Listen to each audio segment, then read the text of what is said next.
समंदरी तूफान से मुतालिक 5वां अलर्ट जारी कर दिया गया है। असना कराची से 115 किलोमीटर दूर मौजूद साहिली इलाकों में 75 किलोमीटर रफ्तार की हवाएं चल रही हैं। महकमा मौसमियात के मुताबिक PAF बेस मसरूर पर 81, जिन्ना टर्मिनल पर 57.6, ओल्ड सिटी एरिया के मुख्तलिफ इलाकों में 36 किलोमीटर फी घंटे की रफ्तार से हवाएं चली। आज 80 किलोमीटर रफ्तार की हवाओं के साथ तेज़ बारिश का भी इम्कान है, जबकि पुलिस ने शहरियों को सी व्यू जाने से रोक दिया। हॉक्स बे के साहिल पर भी इजाफी नफरें तैनात कर दी गई। गुलशन इकबाल स्टेडियम रोड पर दरख्त गिरने से खातून जाँ बहक हो गईं।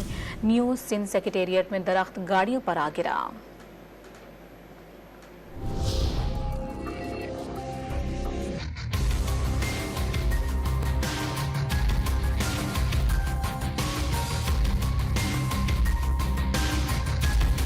समंदरी तूफान से मुतालिक 5वां अलर्ट जारी। शुमाल मशरिकी बहरा अरब में समंदरी तूफान बन गया। महकमा मौसमियात के मुताबिक असना कराची से तकरीबन 115 किलोमीटर जुनूब और जुनूब मशरिक में मौजूद है। इस वक्त इसके ज़ेर असर शहर में 60 से 70 किलोमीटर फी घंटा की रफ्तार से हवाएं चल रही हैं। तूफान इब्तिदाई तौर पर मगरिब और शुमाल मगरिब की तरफ बढ़ता रहेगा।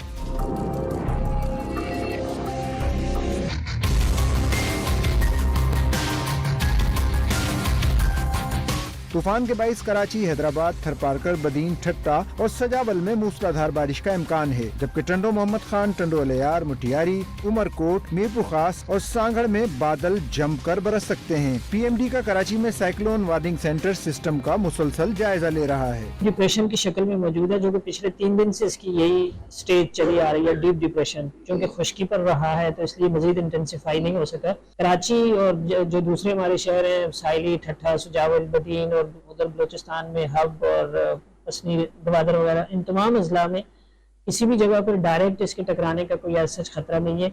साइक्लोन के डायरेक्ट इटसेल्फ टकराने का खतरा नहीं है, लेकिन उसके इन्फ्लुएंस में या उसके असर में तेज हवाएं, तेज बारिशें, ये दोनों इम्पैक्ट हो सकते हैं। कराची में तूफानी हवाएं चलने का सिलसिला जारी है। गुलशन इकबाल में दरख्त गिरने से खातून राहगीर जाँ बहक हो गई। औरंगी टाउन कतर अस्पताल के करीब तेज हवाओं के बाइस दरख्त और दीवार गिर गई। करीबी खड़ी फलाही इदारे की एम्बुलेंस को नुकसान पहुँचा। तारिक रोड पर गाड़ी पर दरख्त गिर गया। कार में मियाँ बीवी सवार थे। कराची के इलाके defence, north Nazimabad, Jamshed road, Jahangir road, Gulshan Iqbal, Gulistan Jauhar और दीगर मकामात पर दरख्त गिर गए। न्यू सिंध सेक्रेटेरिएट में दरख्त गिरने से मुतादिद गाड़ियों को नुकसान पहुँचा। अलर्ट में हिदायत की गई है कि 31 अगस्त तक माहीगीर खुले समंदर में ना जाएं। तूफानी बारिश के पेश नजर कराची एयरपोर्ट पर अलर्ट जारी किया गया है, जिसमें महफूज फ्लाइट ऑपरेशन के दौरान हंगामी और हिफाजती इकदाम की हिदायत की गयी। तूफान अलर्ट के पेश नजर कमिश्नर कराची ने समंदर में नहाने पर पाबंदी आयद कर दी है। बदीन और ठट्टा में इंतजामिया ने समंदरी तूफान के पेश नजर जिला भर में इमरजेंसी लगा दी है। मुसलसल बारिशों से नशेबी इलाके ज़ेरे आब आ गए। पानी घरों में दाखिल होने से मकीन सख्त परेशानी में मुब्तला हैं।